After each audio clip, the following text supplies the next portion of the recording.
mahogany dining table so hard that every crystal glass trembled, and in the sudden silence that followed, he pointed his finger directly at me and said I was a thief. The word hung in the air like smoke from a blown-out candle. Thief. My fork froze halfway to my mouth, a piece of glazed ham suspended in the space between the plate and my lips. I could not move. I could not breathe.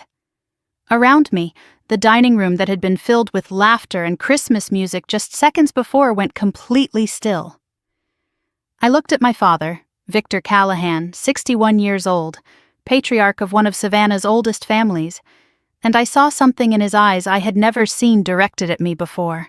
Not disappointment, not frustration, pure, calculated rage. He accused me of stealing from my own family. He said I had secretly transferred my grandmother Eleanor's trust fund into my name. He said I had forged documents to take ownership of her historic mansion on Victory Drive. He said I had been siphoning money for years while pretending to struggle in a tiny apartment in Atlanta. I had spent the last 4 years surviving on instant noodles and borrowed hope, and now my own father was calling me a thief in front of everyone I had ever loved. The Christmas tree lights blinked cheerfully in the corner, red and green reflections dancing across the horrified faces of my family. Bing Crosby crooned about white Christmases from a speaker somewhere in the living room. The smell of roasted turkey and rosemary still hung in the air, mixing with the pine scent of the fresh-cut tree. 30 minutes earlier, I had stood on the front porch of this house, my childhood home, gathering courage to ring the doorbell. The Callahan mansion sat on a tree-lined street in the historic district, white columns framing a wraparound porch, Spanish moss draping from ancient oaks like gray lace. Every window glowed with warm light. From inside I could hear voices and laughter. 3 years. I had stayed away for 3 years, living in Atlanta, working temp jobs, telling myself I was building independence. The truth was simpler and sadder. I had felt unwelcome in my own family for as long as I could remember, and leaving had been easier than fighting for a place at a table where I was never quite wanted. But this year, my mother had sent a card. An actual card, handwritten, asking me to come home for Christmas. "Let us be a family again," she had written. I had stared at those words for a week before buying a bus ticket I could barely afford. My mother, Patricia, greeted me at the door with an air kiss that landed somewhere near my left ear. She looked me up and down and said, I looked tired. My sister Colleen arrived minutes later in a Mercedes designer bag on her arm, her husband Derek trailing behind with their daughter Sophie. Colleen smirked at my simple dress, the nicest thing I owned, and whispered something to our mother that made them both laugh. But Derek had hugged me warmly, which surprised me. And when no one else was listening, he leaned close and whispered 2 words that should have told me everything. Be careful. I did not understand then. I thought he meant careful about family drama, about old tensions, about the usual Callahan dysfunction. I had no idea he was warning me about an ambush. Sophie, my 7-year-old niece, had run to me with her arms open wide. Auntie Meredith, I missed you so much. That hug, that genuine, uncomplicated love from a child, had almost made me believe the evening might turn out all right. And there was Aunt Vivian, my grandmother Eleanor's younger sister, sitting quietly in a corner chair. She was the only one who had visited me in Atlanta, twice, bringing casseroles and conversation, and never once asking why I had left. When I walked in, she gave me a long look I could not quite read, something between sadness and warning. Dinner began peacefully enough. My father carved the turkey with ceremonial precision. My mother orchestrated the side dishes like a general commanding troops. Colleen dominated the conversation, talking about her real estate business, her new kitchen renovation, Sophie's private school achievements. No one asked about my life. No one seemed to notice I had barely spoken. Then my father asked about my little job in Atlanta. His tone made the word little sound like an insult. I explained I had been doing administrative work, temp positions mostly, saving what I could. Colleen snorted. Still saving, she said. At your age, My mother mentioned Grandmother Eleanor then, how she would have wanted us all together for the holidays. I saw Aunt Vivian's hand tighten around her wine glass. Her knuckles went white. I wondered why. And then Sophie, innocent Sophie, looked up from her mashed potatoes and asked a question that made my blood run cold. "Mommy, why did you say Auntie Meredith is in trouble?" Colleen hushed her sharply. Derek's jaw tightened. My stomach dropped. "What trouble?" I wanted to ask. But before I could speak, my father set down his carving knife. He cleared his throat. The room went silent. He looked around the table slowly, letting the tension build, and then he turned his gaze directly to me. That was when he slammed his hand on the table. That was when he called me a thief.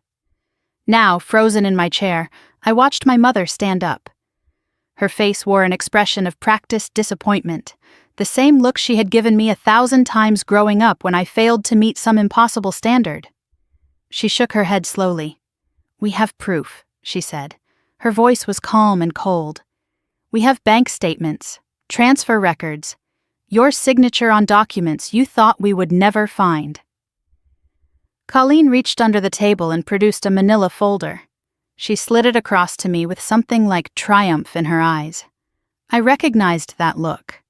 She had worn it every time she got me in trouble as children, every time she successfully convinced our parents that something was my fault instead of hers. "Open it," she said. "Go ahead. Explain yourself." My hands were shaking as I opened the folder. Inside were bank statements I had never seen, from accounts I did not know existed, all bearing my name. There were transfer authorizations with signatures that looked like mine but were not quite right. The M was wrong. The way the H connected to the A in Callahan was off. Someone had studied my signature carefully. Someone had practiced. And in that moment, looking at the forgeries, I knew exactly whose handwriting those signatures actually resembled. I looked up at Colleen. She smiled. My mother spoke again. "We are giving you one chance, Meredith. One chance to admit what you did. Sign everything back over to the family. Do it now, and we will not involve the authorities." My father leaned forward. "The police are one phone call away," he said. "Fraud, forgery, theft from your own grandmother's estate. You will go to prison." Colleen added her piece. "We have everything documented. Your signatures, your bank records. There is no way out of this." I looked around the table at the faces of my family. My father's self-righteous rage, my mother's calculated cruelty, my sister's barely hidden triumph. Derek staring at his plate, unable to meet anyone's eyes. Sophie confused and frightened. And Aunt Vivian, pale as paper, gripping the table edge like it was the only thing keeping her upright. Something shifted inside me. I thought about the last 6 months. The investigation I had conducted in secret, the lawyer I had hired, the evidence I had gathered, the criminal complaint I had filed just 2 days ago. They thought I was defenseless. They thought I knew nothing. They had invited me here to humiliate me, to force a confession for crimes I did not commit, to cover their own theft with my silence. They had made a terrible mistake. I set my napkin on the table. I straightened my spine. I looked at my mother, who was reaching for her phone, preparing to call the police, and I said the words that made every single one of them freeze. "Go ahead and call them. Actually, you do not need to bother. They should be here in about 5 minutes." The silence that followed my words was absolute, not the comfortable quiet of a pause in conversation, but the suffocating stillness that comes when the air itself seems to freeze. I watched my father's face shift through 3 distinct expressions in the span of 2 seconds. Confusion first, then disbelief, and finally something I had never seen from him before. Fear. My mother's hand stopped halfway to her phone. Her fingers hovered there, suspended in the space between threat and action, as if she had forgotten how to complete the motion. She stared at me with her mouth slightly open, the carefully constructed mask of maternal disappointment cracking at the edges. "What did you just say?" My father's voice came out rough, stripped of its usual commanding authority. I did not repeat myself. I did not need to. The words hung in the air between us, gaining weight with every passing second. Instead, I folded my hands on the table and waited. Colleen recovered first. She always did. Even as children, she had possessed an almost supernatural ability to adapt her strategy mid-conflict, to pivot from one angle of attack to another without losing momentum. She laughed, a sharp, brittle sound that fooled no one. "She is bluffing," Colleen said. She looked around the table, seeking allies. "This is exactly what I told you she would do. Deflect, confuse, try to turn this back on us. She has been planning this for years." My mother seized on this narrative like a drowning woman grabbing driftwood. "Of course she is bluffing." She picked up her phone, her confidence visibly rebuilding. "Meredith, this is beneath you. Making threats you cannot possibly follow through on. I am calling the police right now, and we will see who they believe." She began dialing. I let her. Derek shifted in his chair. I caught the movement in my peripheral vision and turned slightly to look at him. He had gone pale, paler than anyone else at the table. His hands gripped the edge of his seat so hard I could see the tendons standing out against his skin. He knew something. He had known something all along.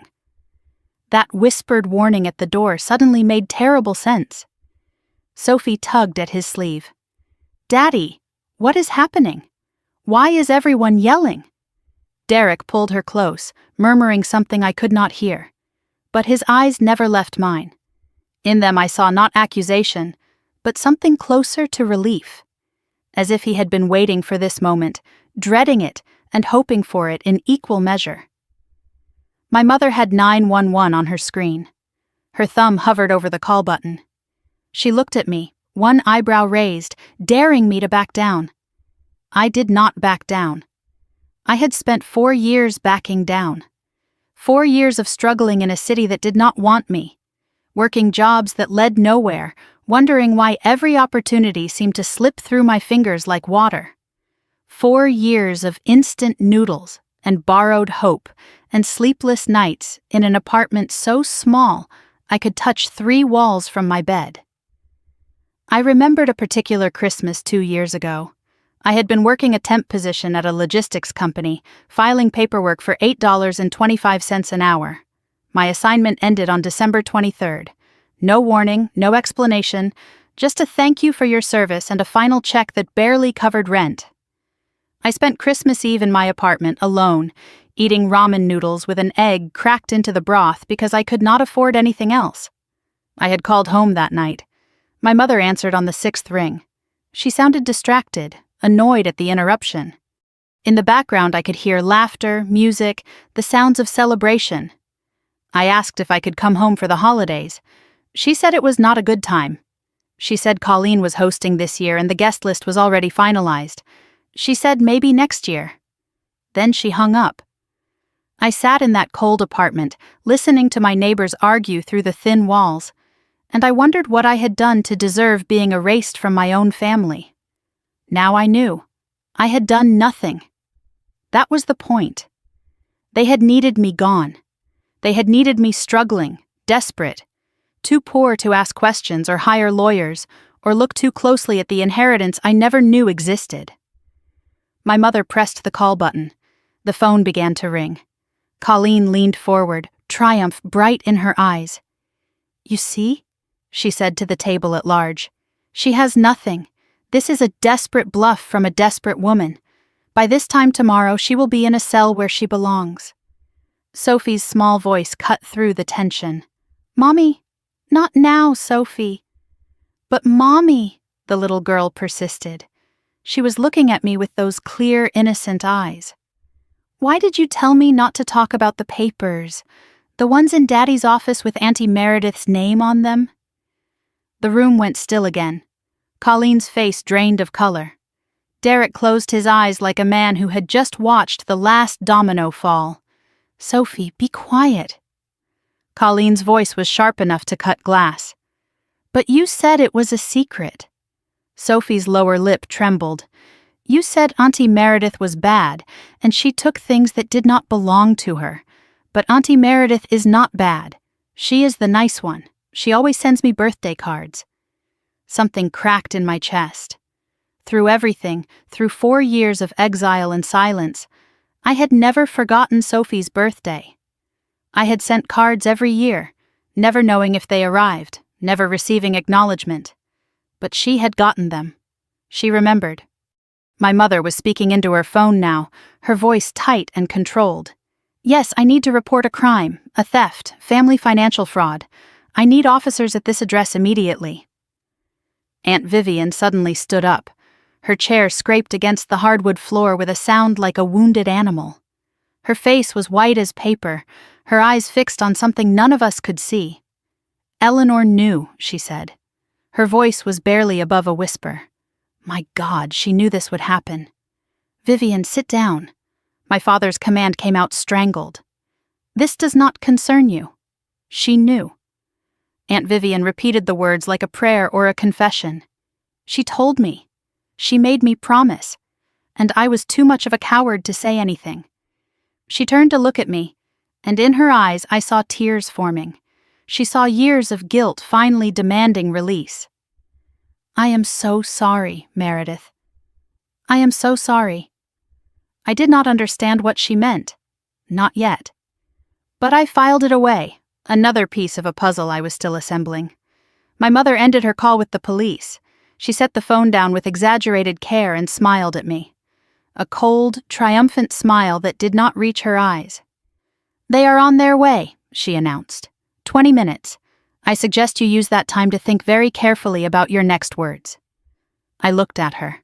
At my father. At Colleen, who was still trying to silence Sophie. At Derek, who sat with his head bowed like a man awaiting judgment. At Aunt Vivian, trembling in her chair. And then I heard it. Distant at first, but growing closer. The sound of a car pulling into the driveway. Then another, doors opening, footsteps on gravel. I smiled. It was not a nice smile. It was the smile of a woman who had spent 6 months preparing for this exact moment. "They did not need 20 minutes, I said, because I called them 2 days ago." The doorbell rang. The police were coming. My family had no idea that I had spent 6 months preparing for this moment. It all started with a letter that was never supposed to reach me. 6 months before that Christmas dinner, I was sitting in my cramped Atlanta apartment when an envelope changed everything. The building should have been condemned years ago. 400 square feet on the 3rd floor of a walk-up with no elevator, stairs that creaked with every step, and a window air conditioning unit that rattled constantly but barely cooled anything during the brutal Georgia summers. My kitchen was so small I could touch both walls with my arms stretched out. I slept on a mattress on the floor because I could not afford a bed frame. That particular evening in June, I had just finished an 8-hour shift at a temp agency doing data entry. My feet ached, my back was sore. My dinner was instant ramen with an egg cracked into it and a handful of frozen vegetables because that was what I could afford. I had checked my bank account that morning. $217 until my next paycheck. Rent was due in 5 days, $650. The math never worked out. 3 years since I had left Savannah. 3 years of silence from my family. No calls, no help, no acknowledgement that I existed. I told myself I was better off. Some nights I almost believed it. My landlord slid the mail under my door because the mailbox in the lobby had been broken for months. Bills, junk mail, a credit card offer I would never qualify for, and one envelope that looked different from the rest. The paper was heavy, expensive. An embossed logo glinted in the lamplight. The letter had been forwarded from my old address, the one I had used before I moved to this particular hellhole. The return address read, First Coastal Bank and Trust, Savannah, Georgia. I could not imagine why a Savannah bank would be writing to me. I did not have any accounts there. I did not have accounts anywhere except a checking account with $43 in it, and a savings account I had stopped looking at because seeing the number made me want to cry. I opened the envelope. The letter was printed on heavy cream-colored paper with a formal letterhead. My name appeared at the top, typed with unnecessary precision. Ms. Meredith Ann Callahan. The subject line read, Unusual Activity Alert. Eleanor Beaumont Memorial Trust. I read those words 3 times. Eleanor Beaumont was my grandmother. She had passed away 4 years earlier. I had been at the funeral, sitting in the back row because no one had saved me a seat with the family. No one had mentioned me during the service. No one had spoken to me afterward except Aunt Vivian, who had held my hand and told me Eleanor had loved me very much. I had never heard of any memorial trust. The letter explained that the bank was writing to inform me of significant withdrawals from the trust account.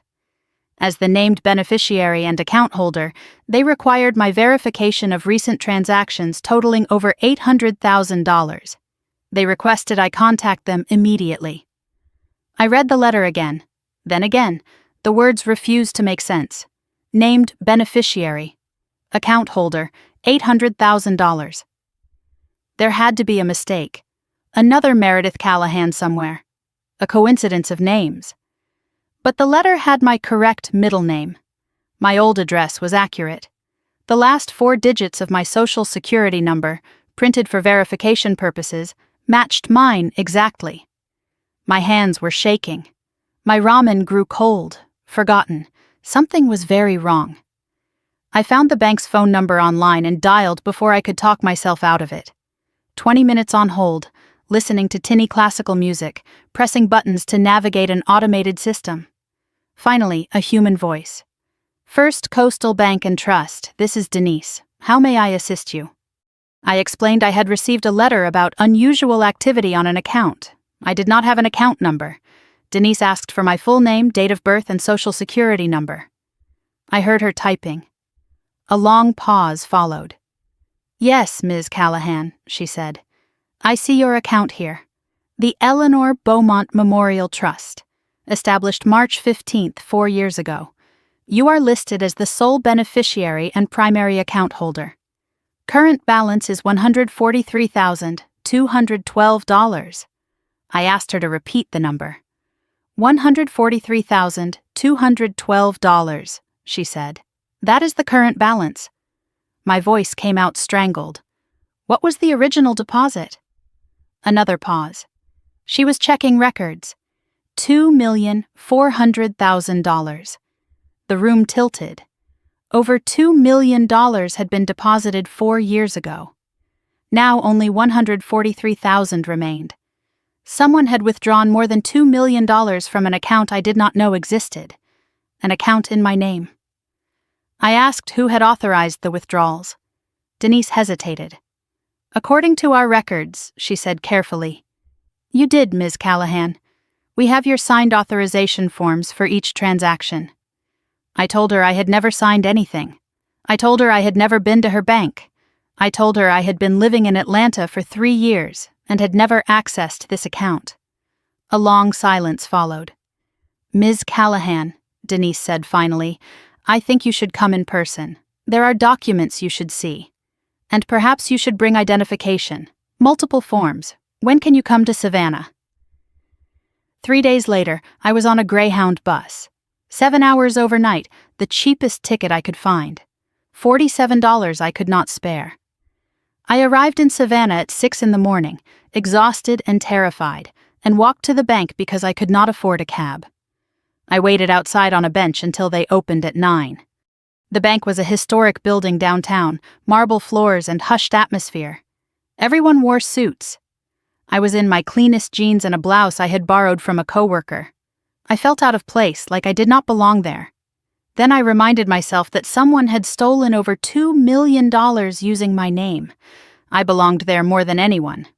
The account manager was a woman named Catherine, mid-40s, professional but visibly uncomfortable. She led me to a private office and spread documents across her desk. The trust establishment papers were dated 4 years ago, 1 month after my grandmother's death. My grandmother's signature was there, notarized, legitimate. I was named as sole beneficiary. This part was real. Grandmother Eleanor had left me this money. Then Catherine showed me the withdrawal authorizations. 12 separate forms over 4 years. Each one authorized transfers ranging from $100,000 to $300,000. Each one bearing my signature. Each one notarized in Savannah. I stared at my own handwriting. Except it was not my handwriting. It was close.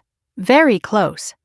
Someone had studied my signature carefully, but the M was wrong, too looped. The H in Callahan did not connect the way I wrote it. The pen pressure was lighter, more hesitant. And I recognized the style. The same hand that used to forge excuse notes in high school. The same careful imitation that had gotten me grounded for a month when I was 12, blamed for a broken vase I had never touched. Colleen. Catherine showed me where the money had gone. 3 accounts.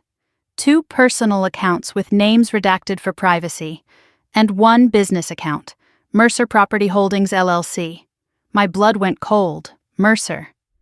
That was Derek's last name, which meant it was Colleen's company. There is also the matter of the real estate holdings, Catherine said quietly. The Eleanor Beaumont estate on Victory Drive was also in your name. It was transferred 18 months ago to Mercer Property Holdings LLC, grandmother's house, the beautiful historic mansion where I had spent my happiest summers, where she had read to me in the library and taught me to bake in the kitchen and shown me the names of every flower in her garden. They had taken that too.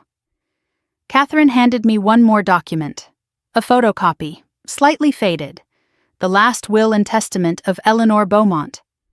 I read the provisions with shaking hands. To my son Victor, I leave $10,000 and my forgiveness for his years of neglect. To my granddaughter Colleen, I leave $10,000 and my hope that she learns the difference between wanting and deserving. To my beloved granddaughter Meredith, who sat with me when no one else would, who read to me when my eyes failed, who loved me without condition, I leave the entirety of my remaining estate. The trust fund, the mansion, the jewelry, shares in the family company, everything. Grandmother had left me everything, and my family had stolen it all. I left the bank with evidence in my hands and vengeance in my heart. But rage without a plan is just noise. I needed someone who could turn my fury into justice. 2 weeks after my visit to First Coastal Bank, I found myself climbing a creaky staircase in a converted Victorian house near Forsyth Park. The building smelled like old books and furniture polish. A frosted glass door at the top bore gold letters spelling out James Whitmore, attorney at law. Finding him had not been easy. I spent those 2 weeks searching online for lawyers who specialized in inheritance fraud and document forgery. Most wanted retainers I could never afford. $5,000, $10,000. One firm quoted $15,000 just for an initial consultation. I almost gave up 3 times. Then I found a legal aid website that mentioned pro bono consultations for fraud victims. One name kept appearing in the forums: James Whitmore. The reviews said he took cases others would not touch. One testimonial stayed with me. He believed me when no one else did. I called his office expecting a receptionist. James answered himself. Small practice, he explained later. Just him and a paralegal. I summarized my situation in 3 sentences. Grandmother left me everything. Family forged my signature. Stole over $2 million. A long pause followed. Then he said 5 words that changed my life. Can you come to Savannah? His office matched his voice. No pretense, no polish, just walls of legal books and a desk buried under case files. James Whitmore was 45 years old with salt and pepper hair and reading glasses perpetually pushed up on his forehead. He had been a prosecutor once, he told me. Left the district attorney's office after a case involving a wealthy family who bought their way out of charges. Now he specialized in holding wealthy families accountable. He asked my family name. When I told him Callahan, something shifted in his expression. His eyes sharpened. I have heard stories about them, he said. He did not elaborate, but I understood. In Savannah, everyone knew everyone's secrets. They just pretended not to. I spread my documents across his conference table. The trust establishment papers, the withdrawal authorizations, the transfer records, my grandmother's will, my own identification, signature samples, tax returns proving I had lived in Atlanta for 3 years, and a timeline I had written at 2 a.m, hands shaking, connecting every date and dollar I could find. James photographed everything, made notes in a leather-bound journal, asked questions I had not thought to ask. When did your grandmother pass away? 4 years ago, March.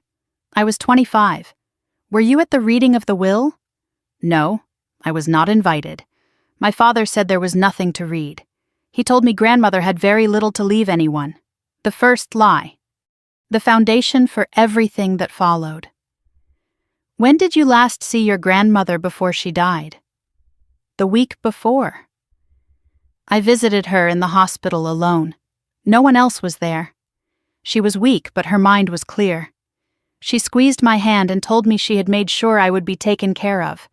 I thought she meant emotionally. I thought she was talking about memories, about love. Now I understood what she really meant. James sent my signature samples to a forensic document examiner, a former FBI specialist with 23 years of experience. The results came back in 10 days. My genuine signatures versus the withdrawal authorizations showed clear differences. The examiner found a 97% match to a different hand. The forger had studied my signature carefully, but could not eliminate their own unconscious habits. Pen pressure patterns, letter spacing, the way certain loops connected. James asked if I had samples of my sister's handwriting. I remembered a box in my closet, full of things I could not bring myself to throw away. Birthday cards, notes from years ago, evidence of a sisterhood that had never really existed. I provided copies. The results confirmed what I already knew. 97% match to Colleen's handwriting patterns. My sister had forged every document. The same sister who used to forge our mother's signature on school permission slips. The same sister who had practiced deception her entire life. But James found more. While investigating the property transfer, he discovered something I had not known to look for. Grandmother Eleanor had owned 35% of Beaumont Properties, a real estate company she founded with her late husband decades ago. Those shares were part of her estate. According to corporate filings, the shares had been sold 2 years after her death. The buyer was Callahan Holdings LLC, my father's company. The sale price was $200,000. The actual market value was over $1.2 million. Authorization for the sale bore my forged signature, notarized in Savannah on a date when I was working a temp job in Atlanta, documented by time cards and security camera footage. They did not just steal your inheritance, James said quietly. They bought your grandmother's legacy for pennies on the dollar.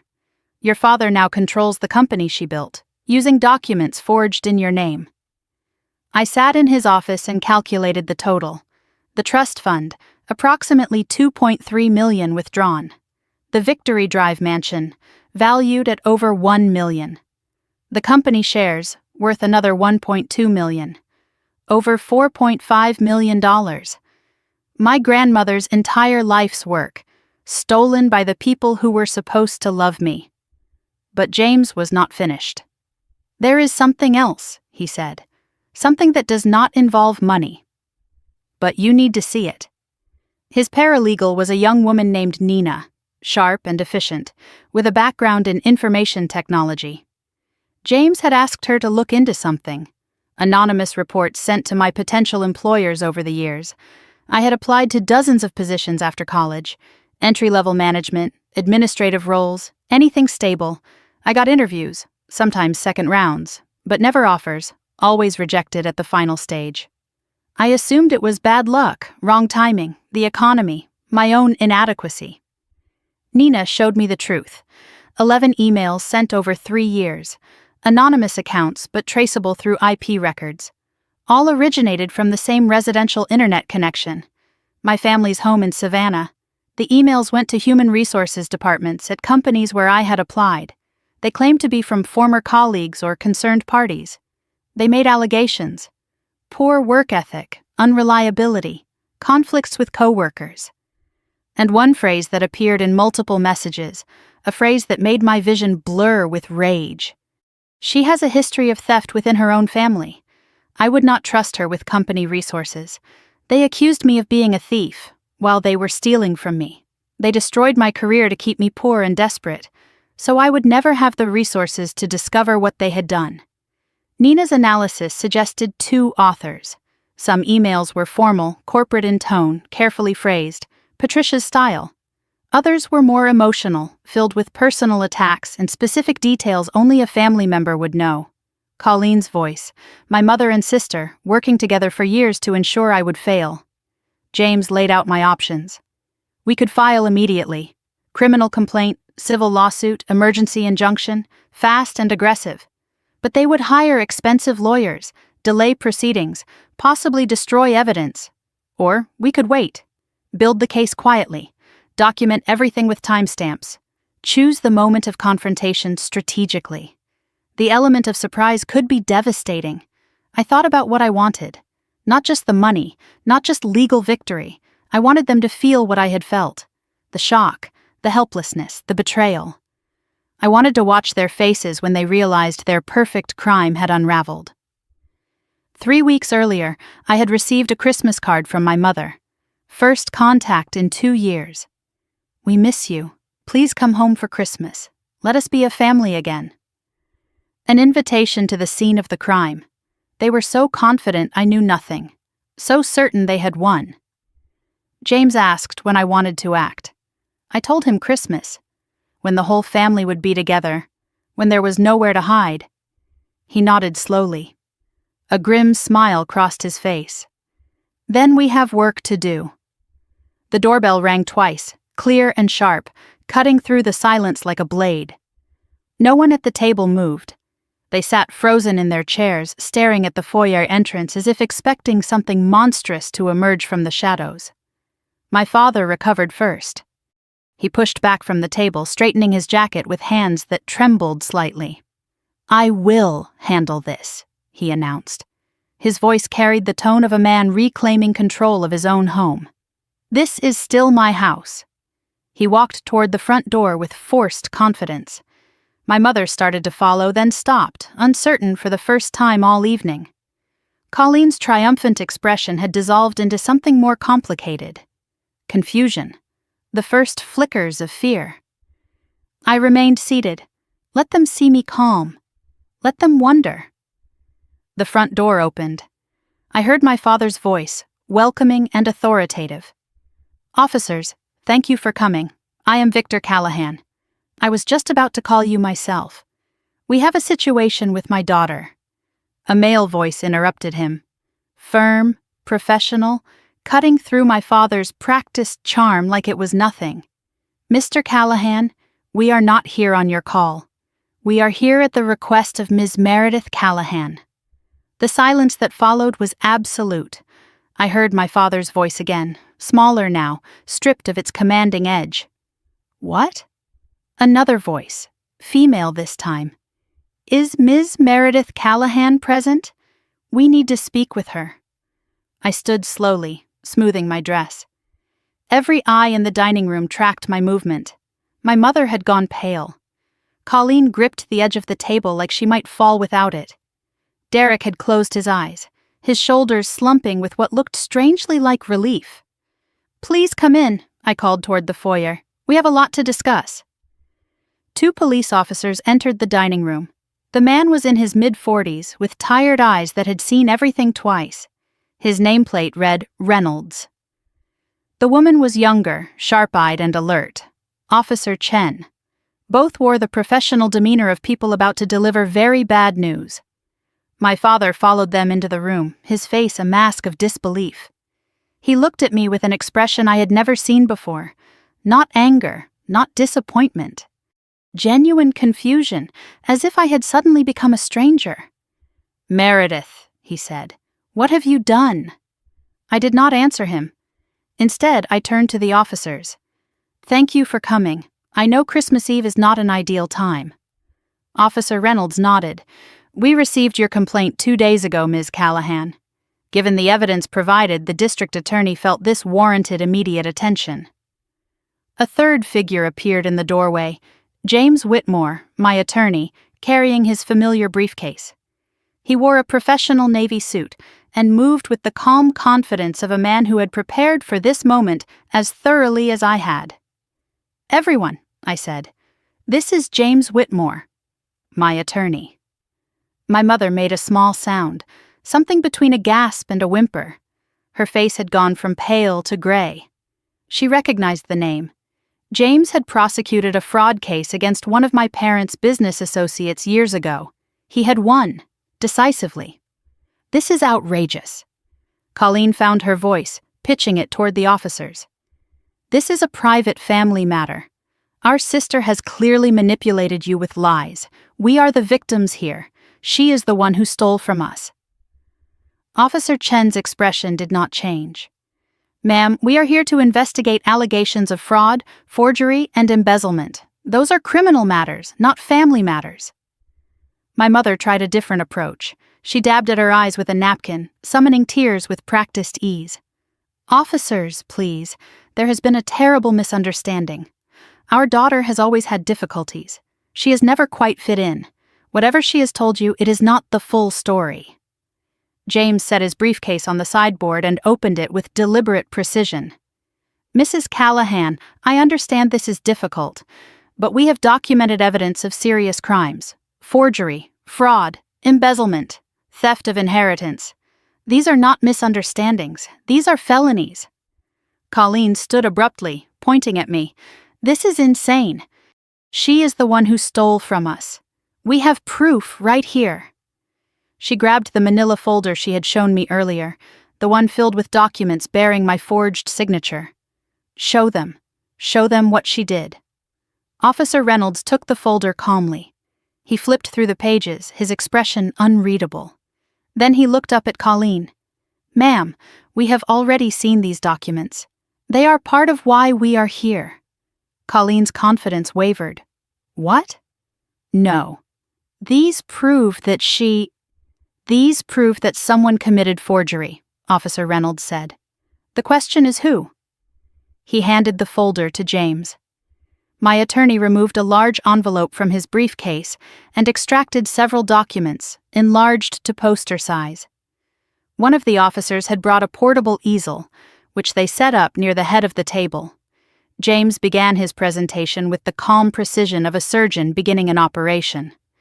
On the left side, he said, positioning the first enlargement, you will see verified samples of Meredith Callahan's signature, from her Atlanta bank account, her tax returns, employment documents, all notarized, all time-stamped, all authenticated. He positioned a second enlargement beside the first. On the right side, the signatures appearing on the trust fund withdrawal authorizations, the property transfer documents, the company share sales. Even from across the room, the differences were visible. The loop of the M, the connection between letters, the angle of the strokes. These signatures were examined by a forensic document specialist, James continued, a former FBI analyst with 23 years of experience. His conclusion is that there is a 97% certainty these are two different hands. The documents your family presented as evidence of Meredith's theft are actually evidence of forgery against her. My father's face had turned the color of old brick. He gripped the back of his chair, knuckles white. Experts can be wrong, he said. Experts can be bought. This proves nothing. James ignored him and produced another document. The withdrawal authorizations are dated across 4 years, each one supposedly signed by Meredith in Savannah. But we have records showing Meredith's location on each of those dates. He displayed a timeline. Employment records from Atlanta temp agencies, apartment lease documentation, bank card transactions made in Atlanta on the same days the documents were supposedly signed in Savannah.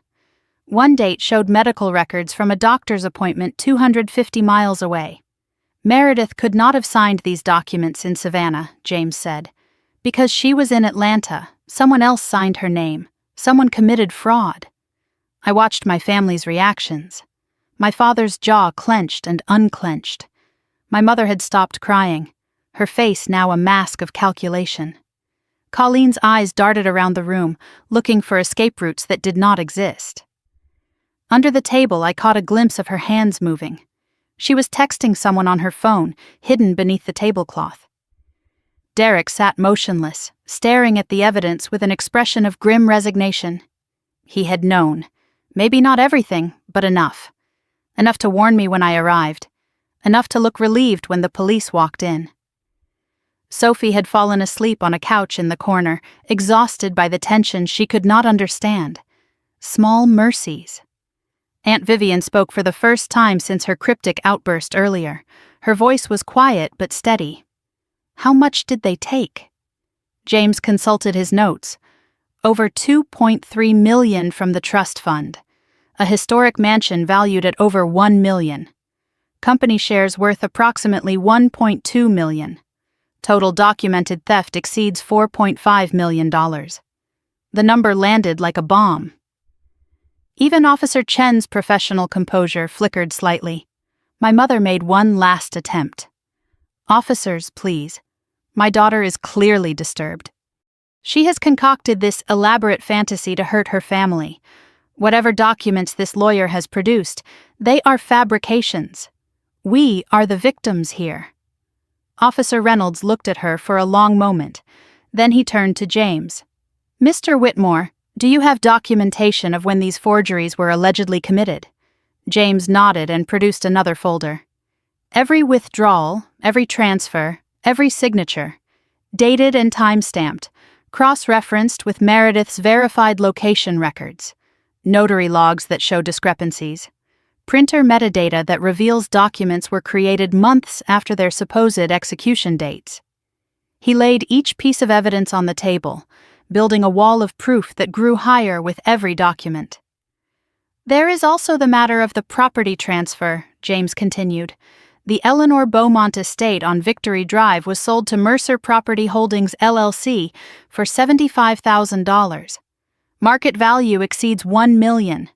The authorization bears Meredith's forged signature. Colleen flinched at the company name. Her company. Her crime. My father tried one more time. This is circumstantial. None of this proves who, actually. James cut him off. We also have IP records tracing anonymous emails sent to Meredith's potential employers over 3 years. Emails that destroyed her career with false allegations, all originating from this address. The room went silent. Then, from across the table, Derek stood up. His voice was quiet, but clear. I have information. Things I should have said a long time ago.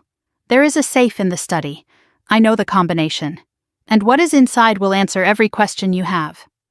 Derek led the way to the study, Officer Reynolds beside him. The rest of us followed in a strange procession through the darkened hallway. My father's footsteps were heavy behind me. My mother's heels clicked against the hardwood in an unsteady rhythm. Colleen had gone silent, her face pale in the dim light. The study had been my grandmother's favorite room. Dark wood paneling lined the walls. Floor-to-ceiling bookshelves held volumes she had collected over a lifetime. An oil painting of Eleanor Beaumont hung above the fireplace, her eyes seeming to watch everything below.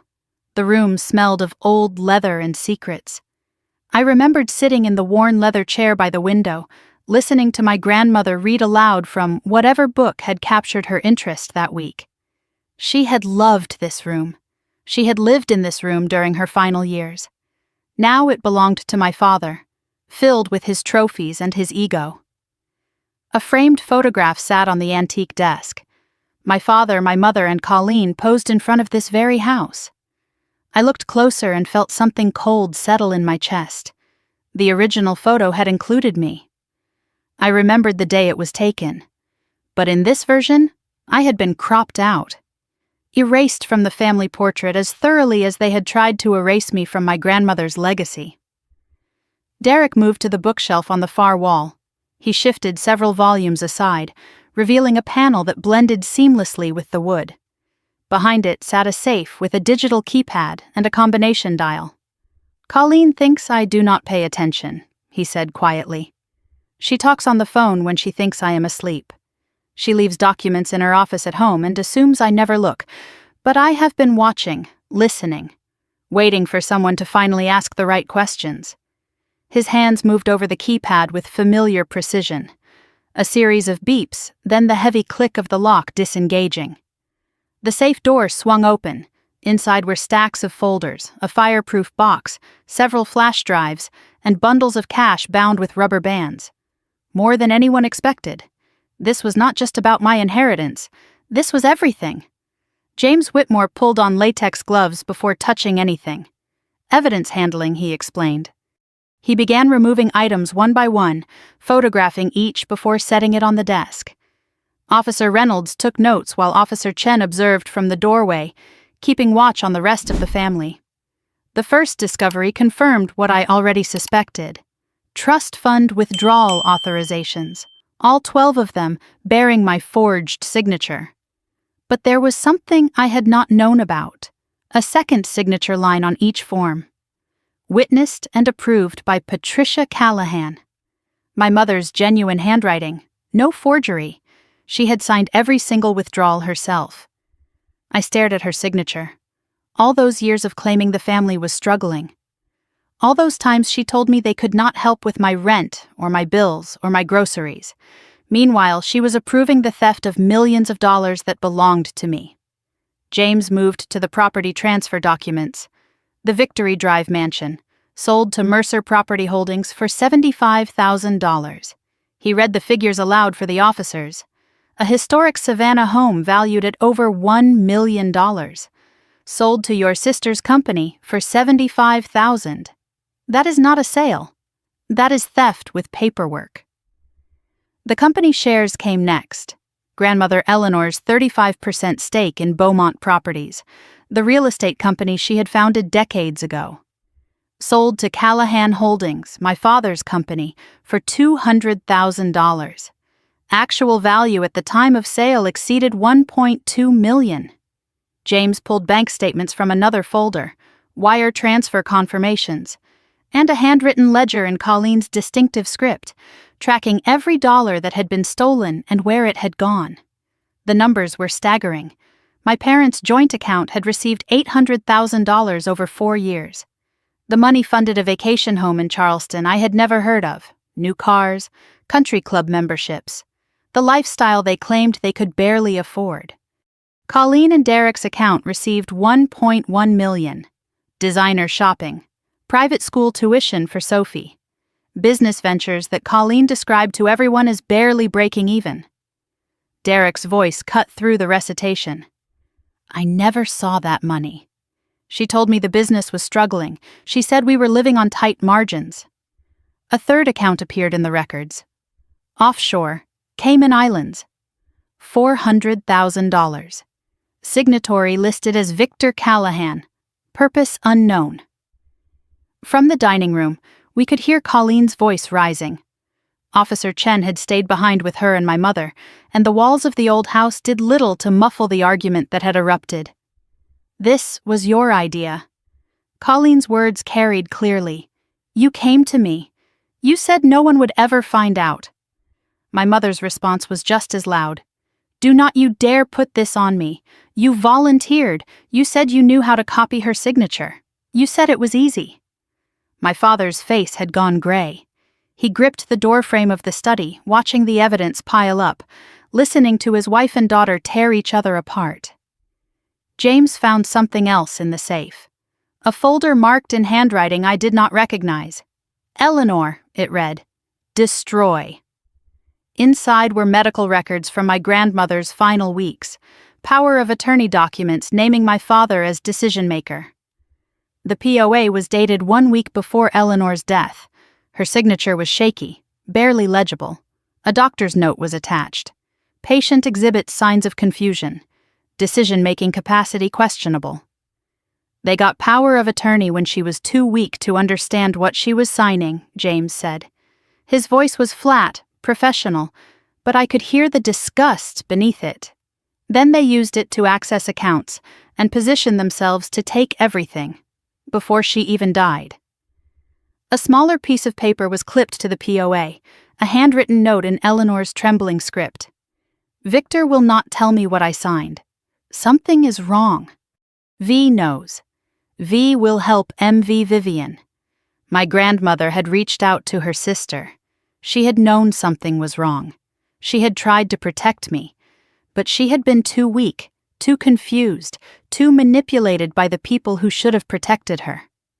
I thought about my grandmother in that hospital room, surrounded by family who only wanted to know what they could take, dying alone except for the granddaughter they would spend years trying to destroy. We returned to the dining room. The scene that greeted us was nothing like the elegant Christmas dinner that had begun the evening. My father slumped in his chair, his face in his hands. My mother stared at nothing, her makeup ruined, her fingers clutching the pearl necklace at her throat.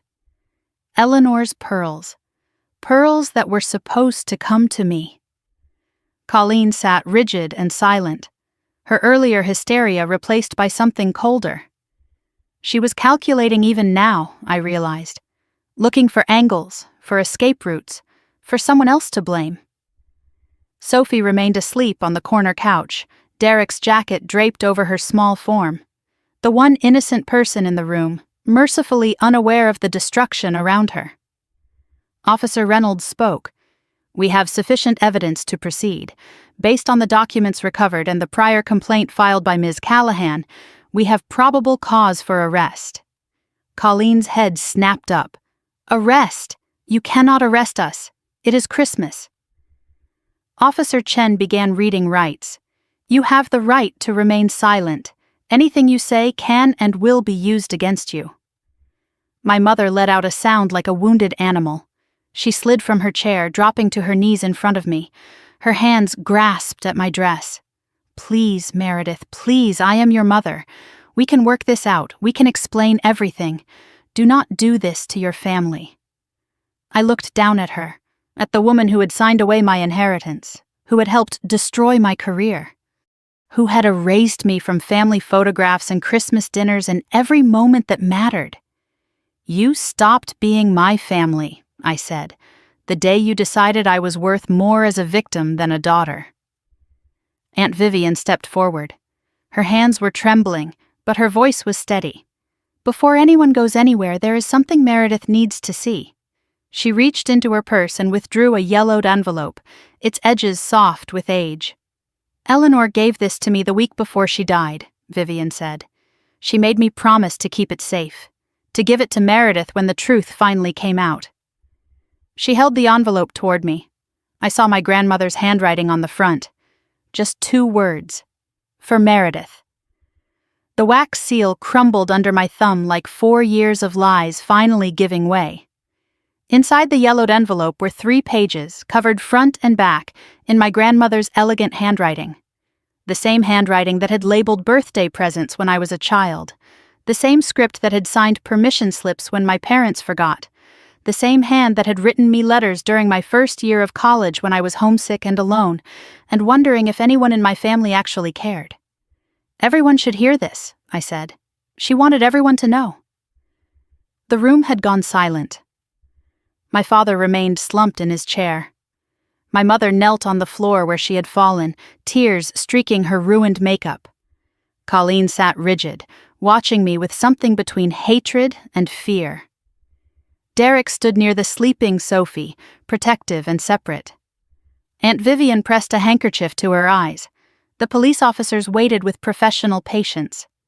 I began to read. "My dearest Meredith, if you are reading this, then what I feared has come to pass. I am writing this in the hospital 3 days before I expect to die.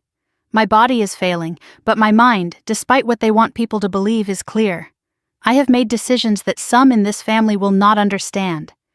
They will try to undo them. This letter is my truth, preserved for the day you need it." I had to stop for a moment, hearing her voice through the words, the sharp clarity, the refusal to soften truth.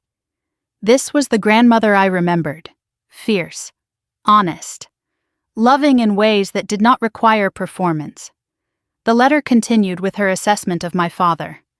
"Your father, my son, has been a disappointment to me for 30 years. He married for money and schemed for more. He sees people as tools and love as weakness. I tried to raise him better. I failed." My father did not look up. He sat motionless, absorbing the judgment of a dead woman he had spent years robbing. 3 days ago, he brought papers to my hospital bed. He said they were routine. I pretended to be confused, too tired to read. But I saw enough. He wanted power of attorney. He wanted control over everything I have spent my life building. He thought I was too weak to notice. Eleanor had known. Even in her final days, surrounded by vultures wearing family faces, she had seen through them. The second page addressed my mother. Your mother is more dangerous than your father. Victor acts from greed. Patricia acts from cruelty disguised as concern.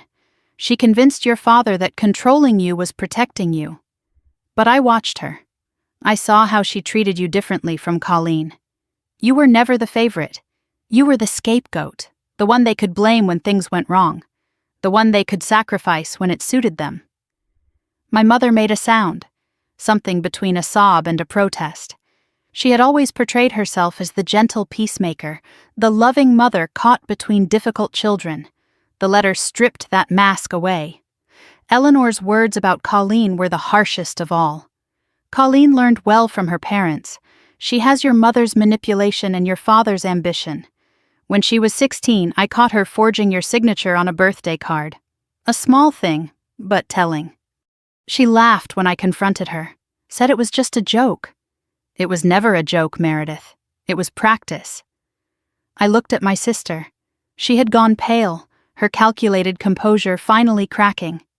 Eleanor had seen the pattern decades ago, had watched it develop, had tried to warn me in her own way. The letter explained why she had chosen me. You are different from them, Meredith. I do not know how, but you are. When I was sick, you came. Not for the will, not for the money. You came because you loved me. You read to me when I could not see the words myself. You held my hand through the long nights when no one else visited. You are the only one who saw me as a person, not an inheritance. Tears were falling now, blurring the words. I remembered those visits.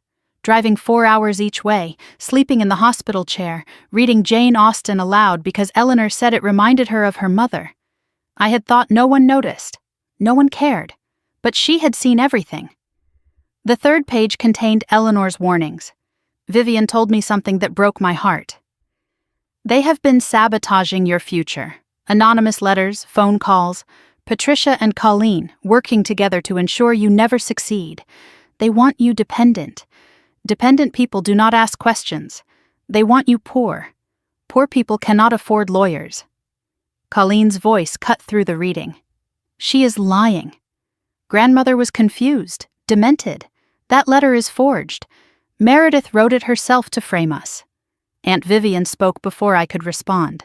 I was there when Eleanor wrote it, Colleen. I watched her write every word over 3 nights. I witnessed her seal it with her own ring. And I have the hospital's visitor log showing you never came to see her. Not once in her final month. Meredith was there alone. The silence that followed was absolute. I returned to the letter for Eleanor's final instructions. I changed my will 3 times in my final year. Each time Victor found out. Each time he tried to intervene. This final version was done in secret, with a lawyer he does not know. The trust, the house, the company shares. Everything is meant for you. If they try to take it, fight. You have more strength than you know. Eleanor had prepared for this battle. She had known it would come. She had armed me the only way she could, with documentation and truth, and the memory of her belief in me. Colleen suddenly stood. This is ridiculous. We do not have to listen to this. That letter proves nothing. It is the ramblings of a dying woman who did not know what she was doing. James Whitmore stepped forward. Actually, the letter is corroborated by every piece of evidence we have gathered, the forged signatures, the fraudulent transfers, the career sabotage emails traced to this house. He opened another folder. Since we are discussing full disclosure, we have records of 11 anonymous emails sent to companies where Meredith applied for employment over 3 years. Writing analysis suggests 2 authors, some formal and corporate, some more emotional and personal. He looked at my mother. The formal ones match Patricia's communication patterns. Then at Colleen. The emotional ones contain details only a family member would know. One line from the emails was highlighted on the page he held up. She has a history of theft within her own family. I would not trust her with company resources. The same accusation they had made tonight. They had been rehearsing it for years, poisoning my reputation in advance, so that if I ever discovered the truth, no one would believe me. Colleen broke. This was your idea. She whirled on our mother. You came to me. You said we needed to protect the family. You said Meredith would waste the money. You said grandmother owed us more than she left us. Patricia scrambled to her feet. Do not put this on me. You volunteered to do the signatures. You said you had practiced. You said it was easy. I did what you told me to do. Colleen's voice rose to a scream. You and Dad planned everything. I just executed it. Officer Reynolds stepped between them. Ma'am, are you stating that you were instructed by your parents to forge documents? Colleen froze. The realization of what she had just admitted dawned on her face. I want a lawyer. You will have one.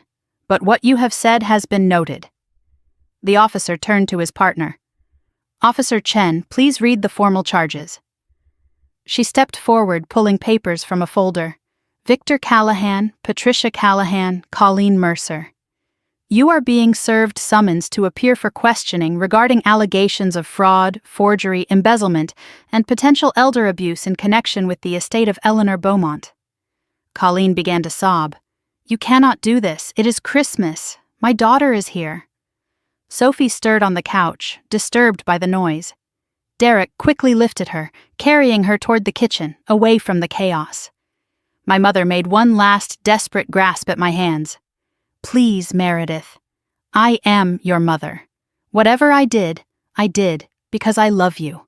I wanted to protect you from making mistakes with all that money. Please, do not destroy this family. I looked at her. At the woman who had signed away my inheritance, who had helped write emails calling me a thief, who had kept me poor and struggling while she bought vacation homes with my grandmother's money. You destroyed it yourself, I said, years ago. I am just showing everyone the wreckage.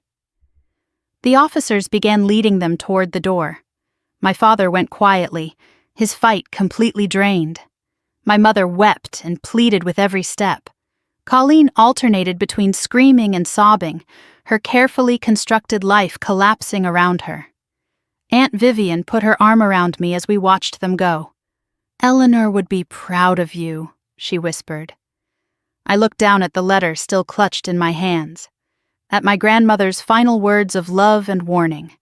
I know, I said. I just wish she could have seen it. The taillights of the police cars disappeared down the oak-lined driveway, and for the first time in 4 years, I could breathe. But the night was far from over. There were statements to give, decisions to make, and one small girl who needed someone to think about her future. James Whitmore drove me to the police station. Aunt Vivian followed in her own car. Derek came separately with Sophie asleep in the back seat, her small body curled beneath a blanket, mercifully unaware of the destruction that had consumed her family. Savannah at midnight on Christmas Eve was beautiful in the way only southern cities can be. Christmas lights adorned every historic home. Spanish moss hung silver in the streetlights. Families were inside, gathered around trees and tables, and the warmth of people who loved each other. The contrast to where I was heading felt almost cruel. The police station greeted us with fluorescent lights harsh enough to make me squint. The smell of stale coffee and industrial cleaner hung in the air. Someone had taped paper snowflakes to a bulletin board near the entrance, a small gesture of holiday spirit that seemed out of place against the gray walls and institutional furniture. A detective named Morrison met us in the lobby. He was in his 50s, with kind eyes and a firm handshake that told me he had seen everything twice and believed in very little. He led me to an interview room where I spent the next 2 hours walking through every detail of my case. The letter from the bank, the investigation with James, the evidence gathering, the timeline I had constructed over 6 months of sleepless nights. Detective Morrison recorded everything. He asked questions I had already answered for James, but I understood the need for official documentation. When we finished, he sat back in his chair and studied me with something like respect. I have seen a lot of family fraud cases, he said. This one is particularly thorough. Your preparation saved us months of investigation. How long have you been planning this? 6 months, I told him. Since the day I found out they had stolen everything my grandmother left me. He nodded slowly. And you waited until Christmas to confront them. I wanted them all in one place. I wanted them to have nowhere to hide. His expression said he understood more than I had spoken. When I emerged from the interview room, I found Derek waiting in the hallway. Sophie was asleep in a break room nearby, watched over by a female officer who had found a blanket and a pillow for the small couch. Derek looked exhausted, his face drawn with the weight of everything that had happened.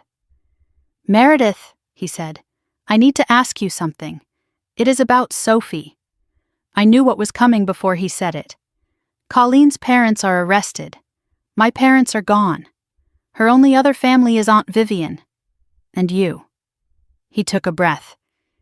If something happens with my interview, if they decide to hold me for any reason, would you stay with her? Just until I am cleared. She trusts you. She loves you. And I cannot let her go to strangers on Christmas. I looked toward the break room where Sophie slept. Colleen's daughter, the child of the woman who had forged my signature, destroyed my career, stolen my inheritance. But Sophie was 7 years old. Sophie had run to hug me the moment I walked through the door. Sophie had remembered every birthday card I sent, even when no one else acknowledged my existence. "I will take care of her," I said. "Whatever she needs." Derek's shoulders dropped with relief. "Thank you. I know I have no right to ask. You have every right. You are her father. And you tried to warn me." His eyes filled with tears. "She talks about you," he said quietly. "She calls you the nice one. She always knew." The pleas began shortly after. First came a message from my mother. A detective informed me that Patricia was requesting to speak with me. She claimed she had information that could help everyone. James advised against it. "Anything she says is designed to manipulate," he warned. "She is looking for leverage." I told the detective no. I had nothing to say to her. Then my father's lawyer arrived. Richard Pemberton III, the Callahan family attorney for decades, wearing an expensive suit even at midnight. He requested a conversation with me about resolving this matter privately. "Your father wants you to know he is willing to make things right," Pemberton said. "Full restitution, every penny returned. A public apology if you want one. In exchange, the family asks that you decline to press charges. Let this be handled within the family as it should be." He paused, adjusting his cufflinks. "He is also prepared to discuss a significant additional settlement. For your trouble." James stepped in before I could respond. "Mr. Pemberton, your client is facing criminal charges filed by the state. Ms. Callahan's cooperation is a factor, but she does not control prosecution. And frankly, this conversation borders on witness tampering." I looked at Pemberton directly. 4 years. I spent 4 years wondering why I could not succeed. I ate ramen while they bought beach houses. I borrowed money for bus tickets while they drove luxury cars. And now he wants to buy his way out. I stood up. "Tell him no. Tell him there is no amount of money that purchases my silence. Tell him I am not for sale. I never was. That is why they had to steal from me." Pemberton left without another word. The final approach came in the form of a handwritten letter from Colleen, passed through an officer. I recognized the handwriting immediately. The same hand that had forged my signature 100 times. The letter claimed she had been coerced. Our parents had forced her participation. She begged me to remember the good times we had shared as sisters. She promised to make everything up to me if I would help her avoid prison. I read it twice, searching for anything genuine, any acknowledgement of what she had done, any real remorse. I found only manipulation dressed in sisterhood. I handed the letter to James. For the file, evidence of her attempting to influence a witness. In the early hours of the morning, I found myself alone with Aunt Vivian in a break room. Sophie was still sleeping. Derek was completing his statement. James was handling paperwork. For the first time all night, there was quiet. "I need to tell you something," Vivian said, "while I still have the courage." She wrapped her hands around a coffee cup that had long gone cold. I should have spoken years ago. I did not. And I am sorry. She told me everything. How Eleanor had confided in her during those final months, how she had learned about the suspicious documents, the pressure Victor was applying, the career sabotage. Eleanor had made her promise to protect me if something happened. But after Eleanor died, Victor came to me, Vivian said. He told me that if I ever revealed what I knew, he would destroy me too. He knew things about me, mistakes I made when I was younger, financial troubles, a relationship I kept hidden. He said he would expose everything, ruin my reputation, my friendships, my place in this community. Her voice broke. I was a coward. I chose my comfort over your future. I watched you struggle for 4 years. I could have stopped it. I did not. I sat with her words. The anger was there, underneath everything. Vivian could have saved me years of suffering. A single phone call, a single conversation, and my life would have been completely different. But looking at her now, I saw someone else Victor had victimized. Another person trapped by fear.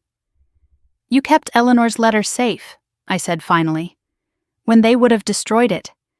You came forward when it mattered most. I wish I had been braver, she whispered. He controlled all of us in different ways. At least you broke free. The clock on the wall showed midnight had passed.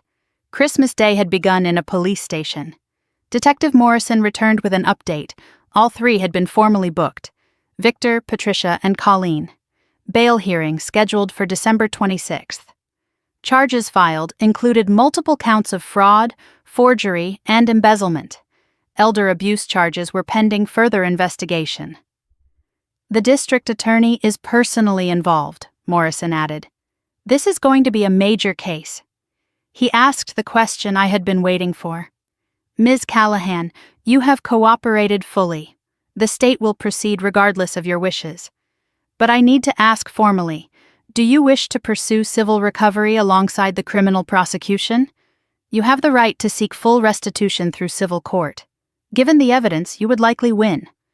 But it means years of trials, depositions, public testimony. It is your choice. James spoke quietly beside me. You do not have to decide tonight. But I already knew. I thought about the 4 years of struggling, the ramen dinners, the rejected job applications, the nights I lay awake wondering what was wrong with me. I thought about my grandmother, alone in her hospital bed, trying to protect me even as death approached. I am not walking away, I said. I am pursuing everything. Criminal prosecution, civil recovery, full accountability. Detective Morrison nodded. Then we will see you at the courthouse. Outside the window, the first light of Christmas morning crept over Savannah. My gift this year was not wrapped in paper or ribbon. It was harder and colder and more valuable than anything under a tree. It was justice. And I was going to see it through. I had promised myself justice. It took 12 months, but I kept that promise. 1 year after that Christmas Eve, I stood in a Savannah courtroom and watched my family's empire finally collapse. The Chatham County Courthouse was a historic building, all polished wood and high ceilings, and the weight of 1,000 verdicts rendered within its walls. December cold pressed against the tall windows. I sat behind the prosecution table with James Whitmore beside me, no longer just my lawyer but a trusted friend forged in the fire of this battle. Aunt Vivian occupied a seat in the gallery. Derek sat a few rows back, his presence a quiet show of support. Sophie was not there. We had agreed to protect her from this. The judge called the proceedings to order. My father went first. Victor Callahan had spent months fighting the charges, hiring expensive attorneys, filing motion after motion, delaying the inevitable. In the end, the evidence was overwhelming. He pled guilty to reduced charges in exchange for the prosecution not pursuing the maximum sentence: fraud, embezzlement, conspiracy to commit forgery. The judge read each count aloud. 4 years in federal prison. Eligible for parole in 2. Full restitution ordered for all documented theft.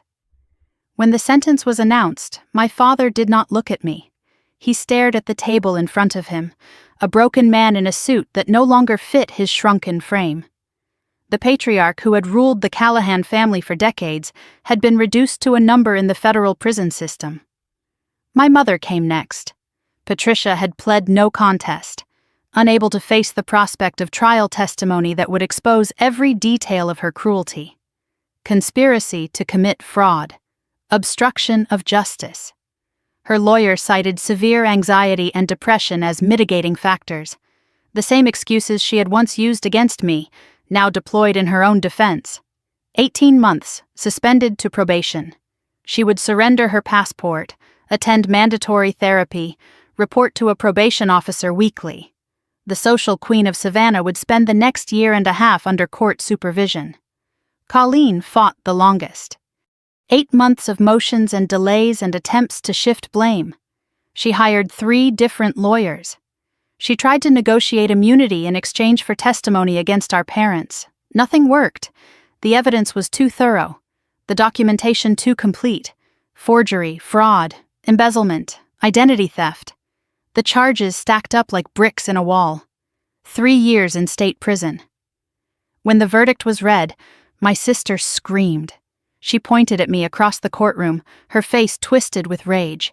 "This is your fault," she shrieked. "You did this to me." Bailiffs had to restrain her. The same finger that had pointed accusations at me over Christmas dinner now pointed from behind handcuffs. I watched them lead her away. I felt no triumph, only exhaustion, emptiness, and something like grief, not for them. For the family I had never really had. For the illusion finally and completely buried. The civil case settled 3 months after the criminal convictions. My family's lawyers knew they could not win. The only question was how much I would recover. The accounting took weeks. The trust fund had originally held $2.4 million. $143,000 remained when I discovered the theft. Restitution was ordered for the full amount, but reality intervened. My parents' assets were liquidated. Their Savannah home sold. The vacation property in Charleston seized. After legal fees and debts, the actual recovery came to approximately $1.1 million. The Victory Drive mansion was restored to my name. Mercer Property Holdings dissolved. The house my grandmother had loved, the home where I had spent my happiest childhood summers, was mine again. But 4 years of neglect showed in every corner. Peeling paint, overgrown gardens, a roof that leaked when it rained. It would take time and money to restore what they had allowed to decay. The company shares were more complicated. Grandmother Eleanor's 35% stake in Beaumont Properties returned to me, but the company itself had suffered. My father's mismanagement combined with the scandal had diminished its value significantly. Still, it was viable. It was my grandmother's legacy. And now I had a voice in the company she had built. The total recovery approached $2.3 million. Less than half of what had been stolen. Some theft leaves scars that money cannot heal. 4 years of career opportunities lost. The promotions I never received. The connections never made. My 20s spent struggling instead of building. No settlement could return those years. But it was enough. Enough to start over. Enough to build something new. The collapse of my family happened in stages, like a building slowly crumbling. My father reported to federal prison in March. Before he left, Callahan Holdings declared bankruptcy. Assets were seized, business relationships evaporated. The man who had once threatened to destroy Aunt Vivian could not even save himself. My mother moved into a small apartment on the outskirts of Savannah. Her former friends stopped returning calls. The country club quietly revoked her membership. I heard from Vivian that she told neighbors she was recovering from an illness, still unable to admit the truth, even to strangers. Colleen entered the state women's prison in April. Derek filed for divorce the week after her conviction. He received full custody of Sophie, with Colleen granted only supervised visitation. Her carefully curated social media presence went silent. The perfect life she had projected to the world, revealed as performance over substance. Derek moved to a modest house in a different neighborhood. He found legitimate work, building something real instead of living off stolen money. Away from Colleen's shadow, he became the father he had always wanted to be. I moved into my grandmother's house in January, 1 year and 1 week after that Christmas Eve. The moving truck held everything I owned from my Atlanta apartment. It did not take long to unload. 4 years of struggling had not left me with much. Walking through the mansion felt like stepping into memory. Dust sheets covered the furniture, cobwebs gathered in corners. But beneath the neglect, I could see the bones of something beautiful. The library where Eleanor had read to me. The kitchen where we baked cookies together. The garden where she taught me the names of flowers. I found her study on the second floor, a small room off the main bedroom that my father had never used. He considered it too feminine, too much like her. I opened the door and felt her presence wash over me. Her writing desk sat by the window, untouched. Drawers held papers, letters, photographs. And in the bottom drawer I found a box labeled in her handwriting. For Meredith, when you are ready. Inside were letters, dozens of them, all addressed to me, all dated over 4 years, one for each month since her death, all unsent. My hands trembled as I realized what I was looking at. These were not written after Eleanor died. That was impossible. The dates stretched years past her death. She had written them before, prepared them in advance. One letter for every month of the years she knew she would not see, a grandmother's love reaching across death to guide me through the darkness she knew was coming. I opened the first one, dated for what would have been my 26th birthday, 1 year after she died. My dearest girl, she wrote, if you are reading this, I hope you are celebrating. I hope someone is making you cake. I hope you are surrounded by people who love you for who you are, not what you can give them. I could not continue. The tears came too fast, blurring her words until I could barely see. She had known. She had always known. And she had found a way to stay with me, even from beyond the grave. I sat in her study, surrounded by her letters, and I let myself grieve. Not for the family I had lost, for the grandmother who had loved me enough to prepare 4 years of guidance for a future she would never see. When Derek brought Sophie to visit a week later, I was ready to rebuild, ready to become the family Sophie deserved, ready to honor every word Eleanor had written. Eleanor's letters became my compass, each one a guide for a month she knew she would not see, filled with advice I desperately needed. 6 months after moving into the mansion, I finally understood what she wanted me to do with my second chance. The house transformation began in February. Contractors arrived to repair the roof first, then the plumbing, then the electrical systems that had been neglected for years. I involved myself in every decision: paint colors, floor refinishing, garden restoration. This was not just repair work, it was honoring what Eleanor had built. I learned the history as I worked. The mansion was constructed in 1892, one of the oldest surviving homes on Victory Drive. Eleanor purchased it in 1972, when women rarely owned property of this scale. She had restored it once before, in 1975, after her husband died and everyone expected her to sell. Instead, she poured her grief into rebuilding. Now I was the 3rd generation of women to bring these walls back to life. One of Eleanor's letters, dated for what would have been 18 months after her death, contained words that changed my direction. This house has survived wars and storms and neglect, she wrote, so will you. But survival is not enough. You must learn to thrive, find work that matters, build something that outlasts you. I looked around Savannah and saw what she meant. Historic homes everywhere falling into disrepair. Investors buying them, gutting their character, erasing their history to maximize profit. What if someone preserved them instead?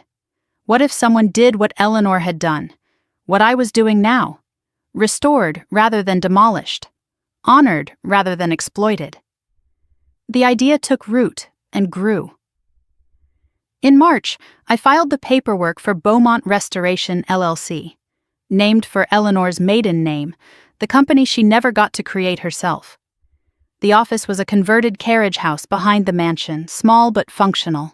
Staff consisted of me and one part-time assistant named Grace, a retired schoolteacher who wanted something to keep her busy.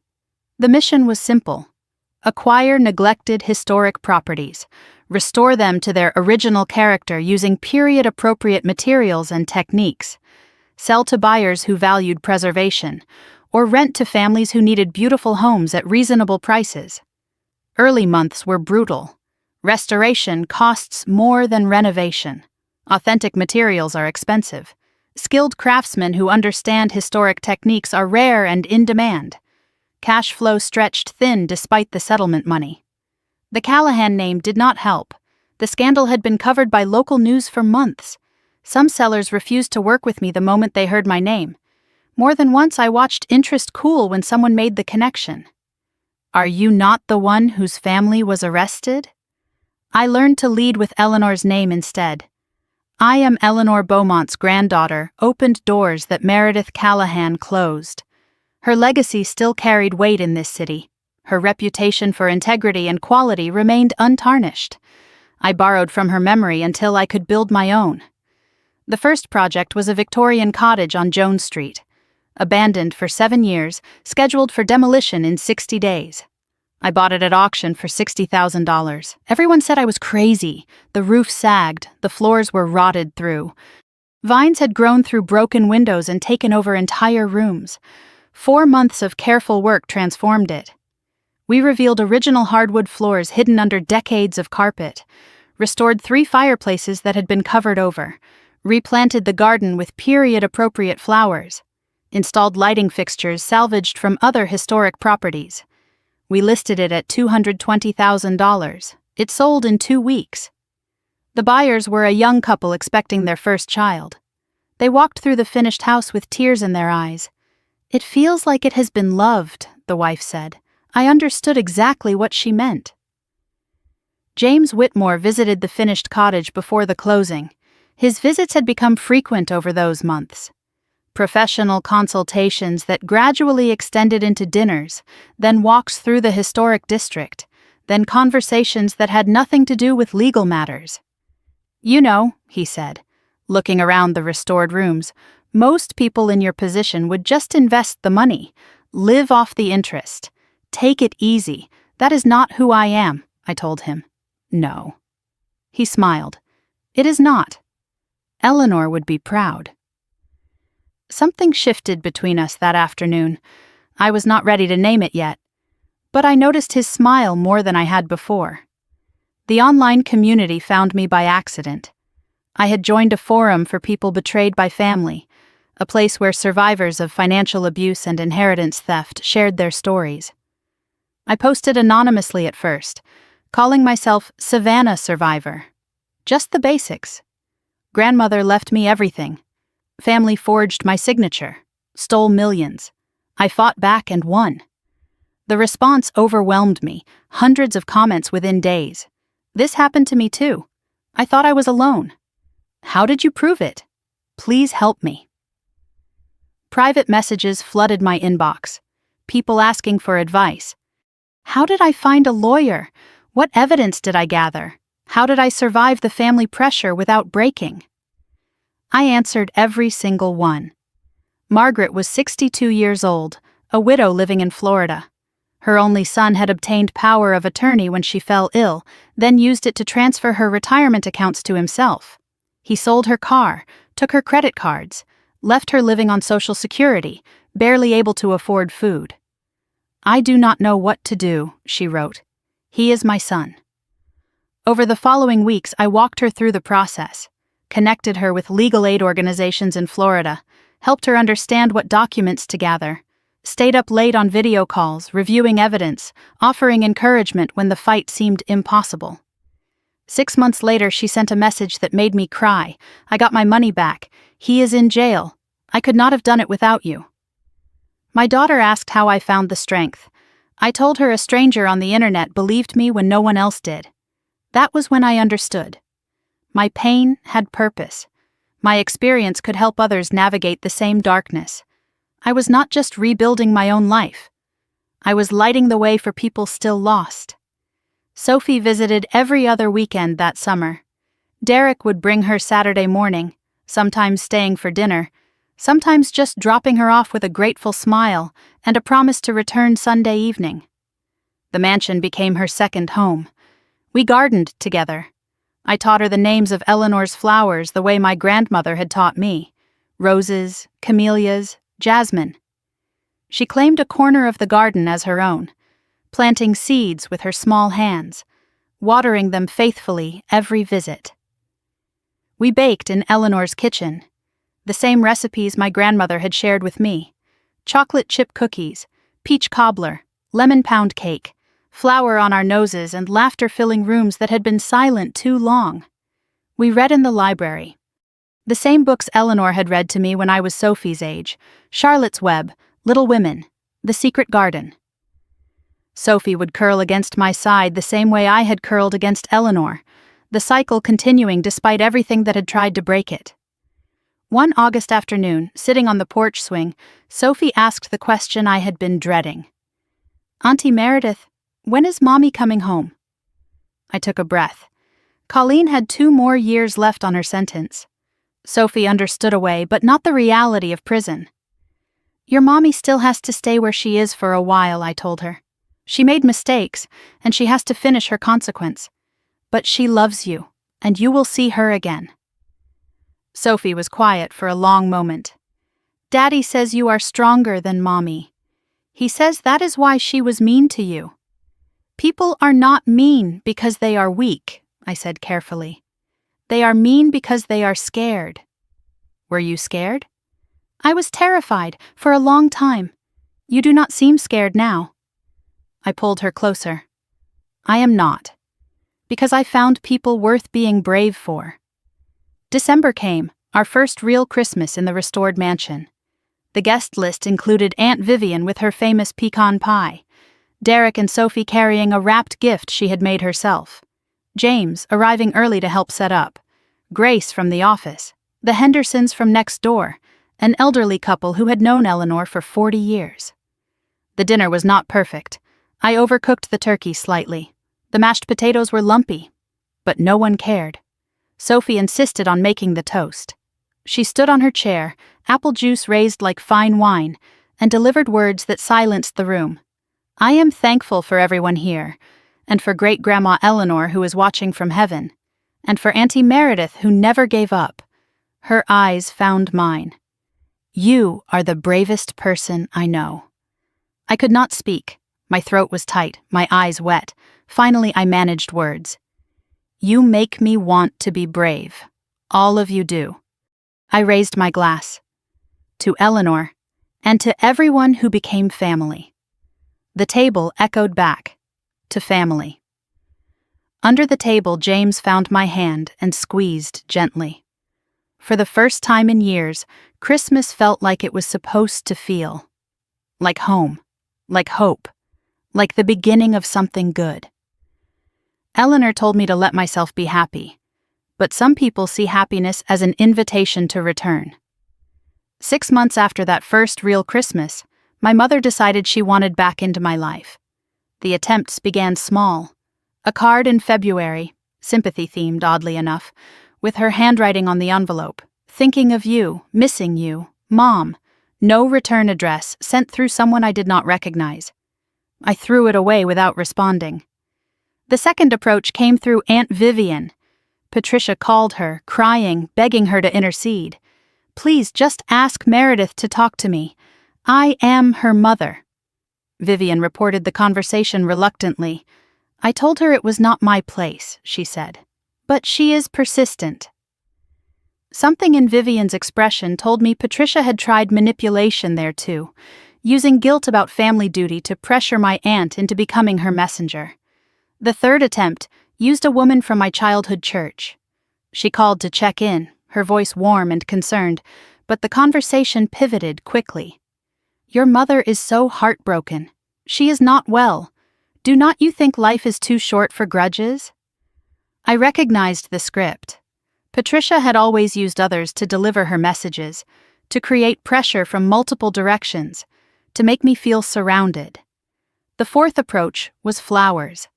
A massive arrangement of white lilies and roses delivered to the mansion. The card read, "I know I do not deserve forgiveness, but I am asking anyway. Please, Meredith." The flowers were beautiful.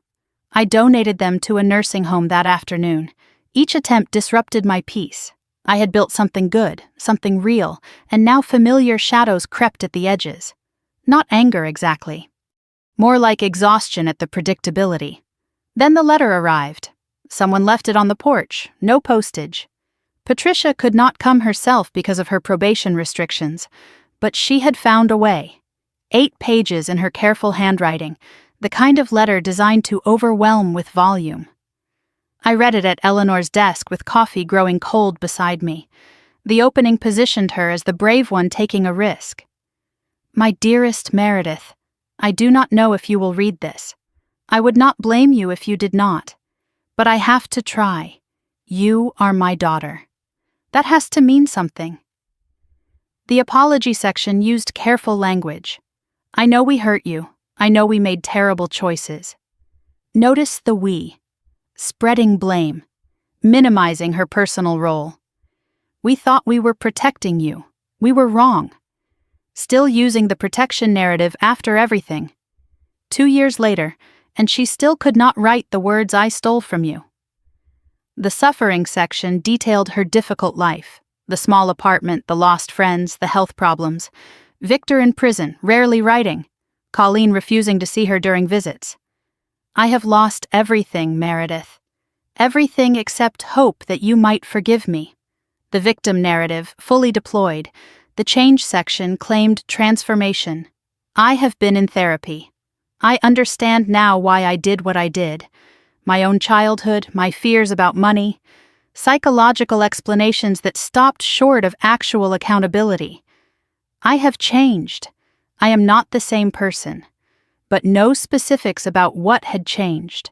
No acknowledgement of the career sabotage emails.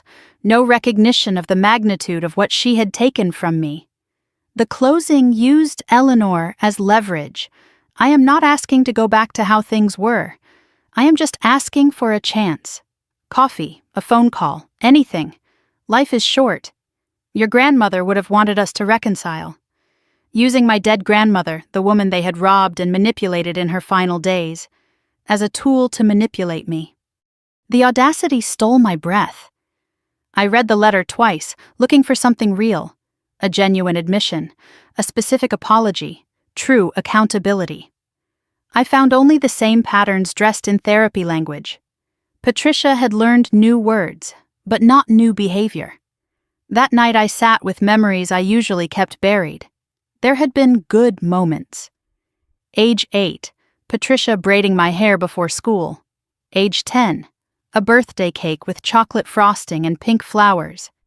Age 12, my mother defending me to a teacher who had been unfair. These moments existed. They were real. But they were islands in an ocean of something else. The constant comparison to Colleen. "Why cannot you be more like your sister?" The criticism disguised as concern. "I am only saying this because I love you."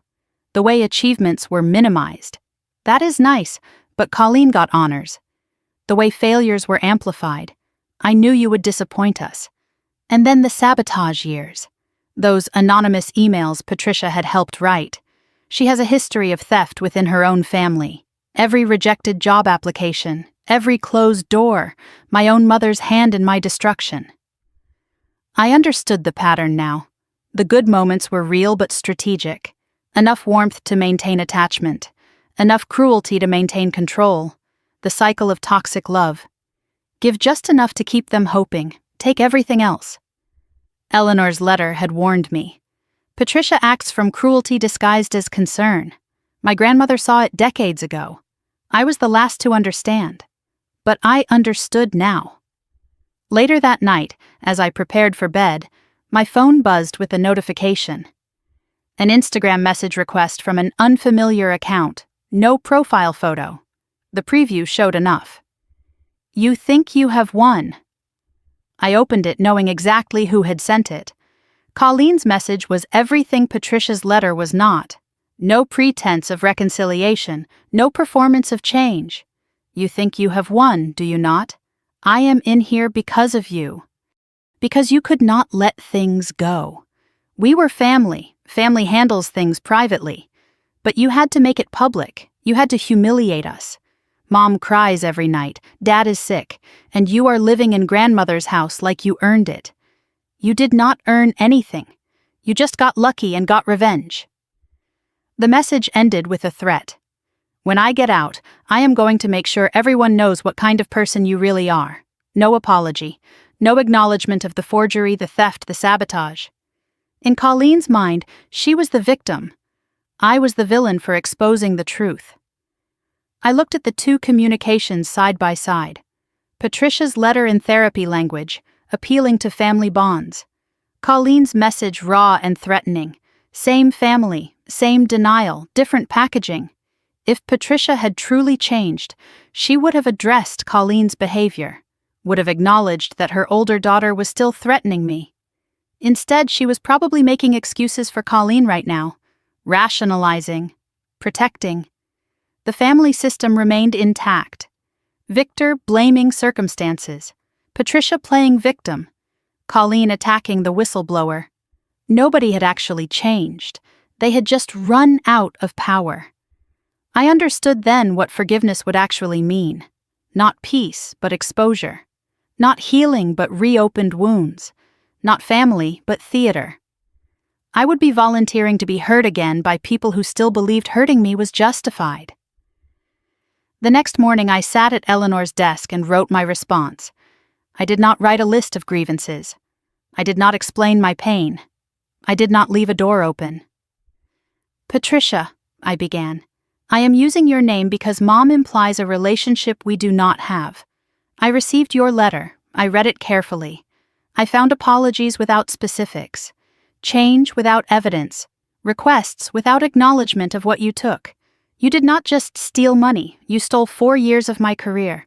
You stole my confidence. You stole my ability to trust. You helped write emails calling me a thief while you were the one stealing. Colleen messaged me last night. Threats and blame and no remorse. This is your family. This is what you raised. I do not hate you.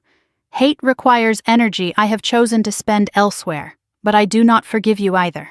Not because I am bitter, because forgiveness requires repentance, and you are still performing. Do not contact me again. Do not use others to contact me. Do not come to my home. If you violate these boundaries, I will pursue legal remedies.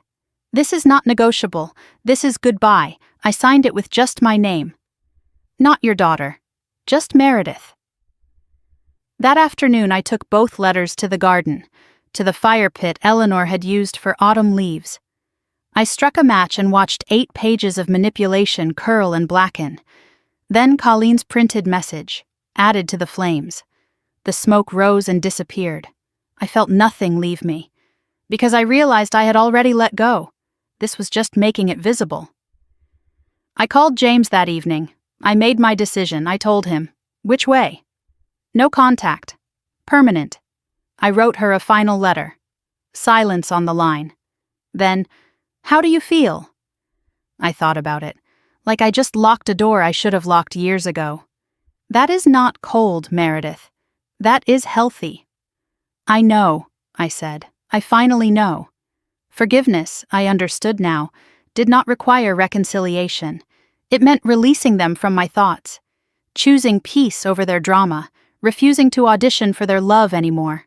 I forgave them for me, not for them, and forgiving them did not mean I had to see them again. Boundaries gave me something I never had before. Space to grow into who I was meant to be.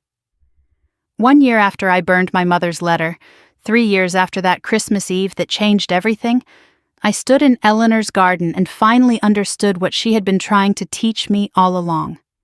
December frost coated the garden. Morning sun broke through the Spanish moss, casting golden light across the restored grounds. The Victory Drive mansion gleamed with new life, fresh paint on the shutters, repaired railings on the wraparound porch, windows that sparkled in the winter light. A brass plaque by the front door read, Beaumont House, established 1892, restored 2024. 3 years of work had transformed more than the building. Beaumont Restoration now employed 8 people full-time. We had completed 12 historic home restorations across Savannah. The local magazine had featured us in their fall issue. Preserving the past, building the future, the headline read. The waiting list of properties stretched months into the future. More work than I could handle, a good problem to have. The settlement money had been invested wisely. Business profits were reinvested into new projects. I was not wealthy by Callahan standards, but I was free, genuinely, completely free. Money earned, not stolen, success built, not inherited through theft. I walked through the mansion that morning, touching walls that had witnessed 3 generations of women fighting to survive. Eleanor's study had become my home office, still decorated with her photographs, her books, her presents. The box of letters sat on a shelf, nearly empty now. One envelope remained. I had saved it for today. 3 years to the day since everything changed. The guests began arriving in the late afternoon. Aunt Vivian came first, carrying her famous pecan pie and wearing a smile that had grown easier over the years. She had moved into the carriage house 6 months ago. Too big a house for one old woman, she said of her previous place. Now we shared dinners most nights, 2 survivors healing side by side.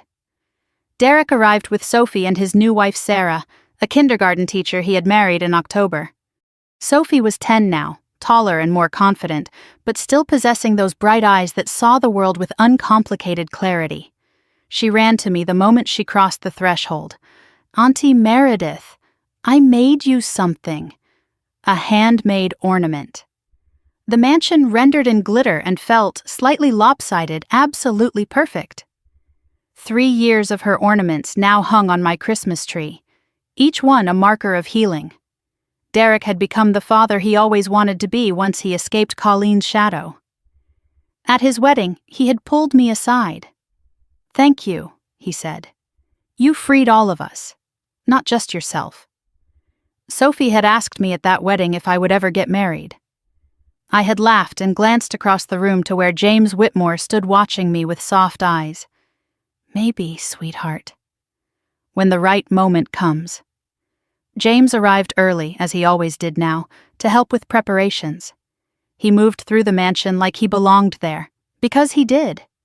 What began as a professional relationship had evolved into friendship, then into something neither of us rushed to name. Our first official date had been 8 months ago.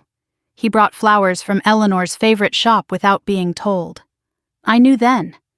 Grace from the office came with her husband.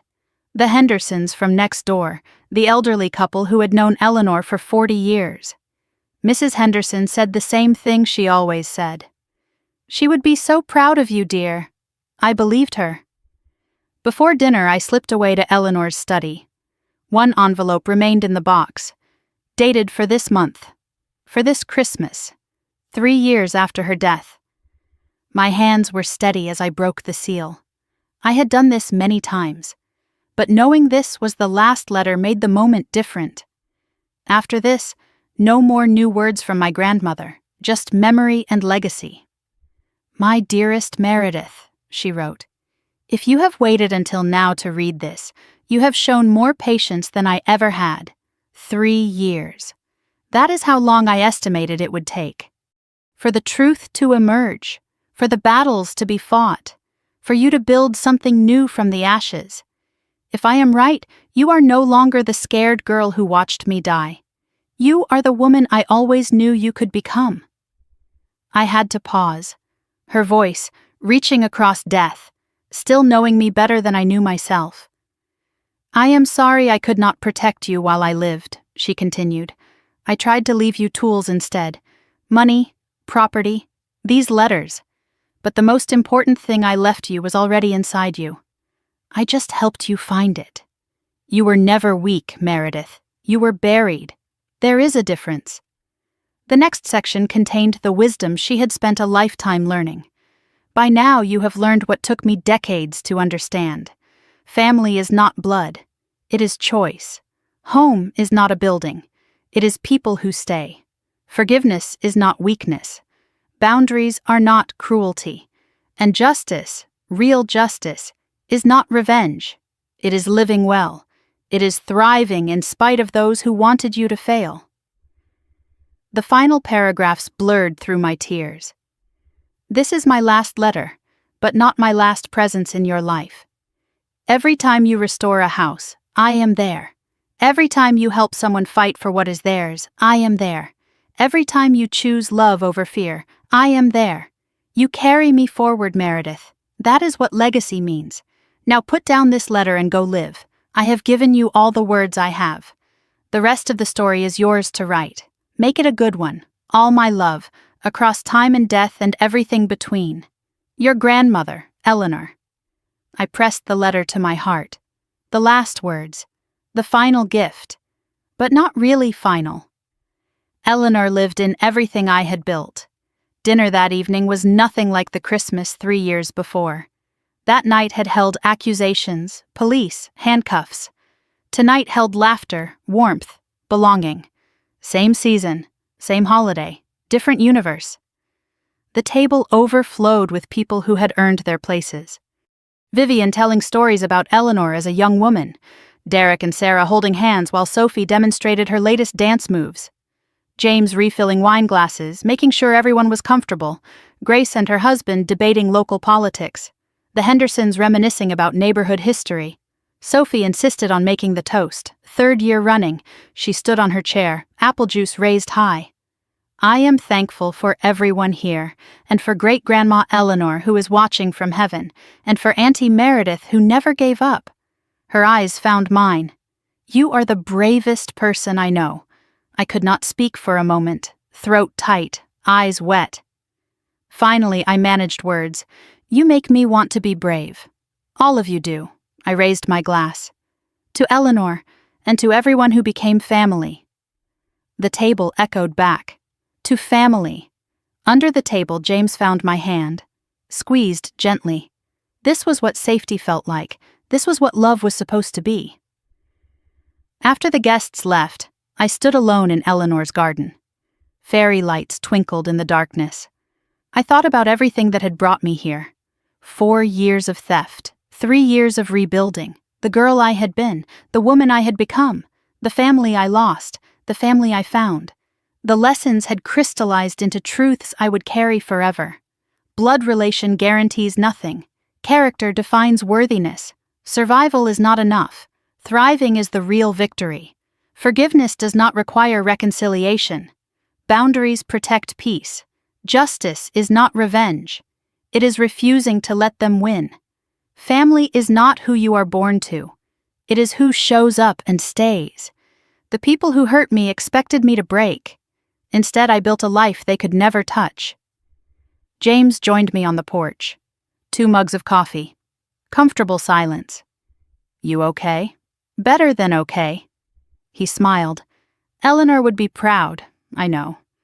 I looked at the garden she planted, the house she built, the life she wanted for me. If you are listening to this story, really listening, maybe you recognize something. Maybe you have been accused by the people who should protect you. Maybe you have been stolen from. Money, time, opportunities, dignity. Maybe you are wondering if you are strong enough to fight back. I can tell you from the other side. You are. Not because you are special. Because you are human. And humans survive. We adapt. We rebuild. But we cannot do it alone. I had Eleanor's letters. I had James. I had Vivian and Derek and Sophie. I had strangers on the internet who believed me when no one else did. And now, if you have made it this far, you have me. My story. My proof that it gets better. I want to hear your story. Not because I need to know, but because you need to tell it. Drop a comment below. Tell me where you are from. Tell me what you survived. Or tell me what you are still fighting. Every story matters. Every voice deserves to be heard. I spent 4 years thinking I was alone. I was not. Neither are you. If this story helped you, if it gave you hope or courage or just reminded you that karma is real, hit that like button. Not for me. For the algorithm. Because every like tells the system that stories like ours matter, that women like us deserve to be heard. And if you want more stories like this, stories about ordinary people fighting back against impossible odds, subscribe, turn on notifications. Because there are more stories coming, more people who refuse to stay silent. Every single one of them deserves a witness. James asked me once what Eleanor's final letter said. "Make it a good story," I told him. He smiled. "Are you?" I thought about that Christmas 3 years ago. The accusations, the fear, the moment I decided to stop being a victim. I thought about everyone who tried to break me, and everyone who helped me stand. I thought about the mansion at my back, the man at my side, the future finally open. "Yeah," I said. "I think I am." And somewhere I swear I felt Eleanor smiling. This story